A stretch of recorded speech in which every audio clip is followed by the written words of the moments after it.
Hello, my name is Martini and I'm a Solutions Architect at AWS. If you don't know, I was an AWS Solutions Architect last summer, which I converted into a full-time Solutions Architect. And I'm here to give you as many tips and advice on how to get into the internship and into AWS. In this series of Ask Me Anything, you can ask me absolutely anything about AWS, the Solutions Architect, internship, CV tips, anything and everything. And I want to help as many of you as I can. And we're going to do this by, if you send me a message, I'm just going to ping up the message here and we're just going to answer it and give you my thoughts on it.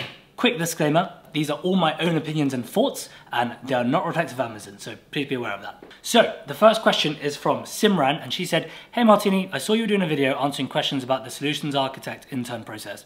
I'm applying this year and I just want to know what online tests are in the process." So this is actually a really common question and I'm going to go through the entire process for you and maybe some tips and tricks. So the first step is you have to enter in your CV onto the Amazon.jobs portal right here and you just have to submit your CV with all your experience. One key point here is enter in loads of data points about actual results you did for projects you've worked on.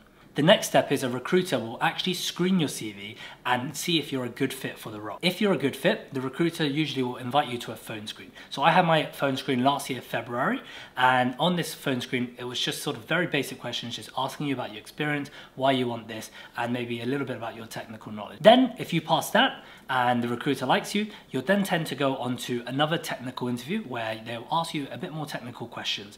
On this technical interview, I was asked questions like, what is the cloud? What is the difference between the different databases? And a great way to sort of learn for this one, in my opinion, is to do the cloud practitioner exam that AWS has. And that's just gonna give you that broad array of top tech topics you could talk about, such as database, compute instances, storage solutions, networking, security. Really, really important stuff, super breadth, not a lot of depth. If you then pass that one, the next stage of that is called the loop interview. For the internship, it's actually just a smaller version of a normal loop, which is a 5-step interview.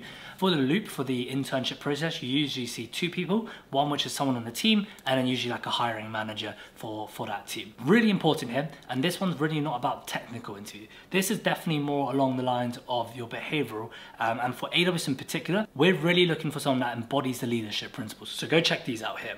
I'm also gonna have a link below. If you sign up, I'm gonna give you a really nice Notion document on how to prepare for that. In the behavioral interview, the questions they'll tend to ask is, tell me about a time when you did this, or tell me a time when you were a leader in a team, tell me about a time when you faced some adversaries. Sort of those very behavioral cultural questions, which if you go look on the internet, there's tons of examples. And that's it, that's all you have to do to be able to pass the first round of interviews.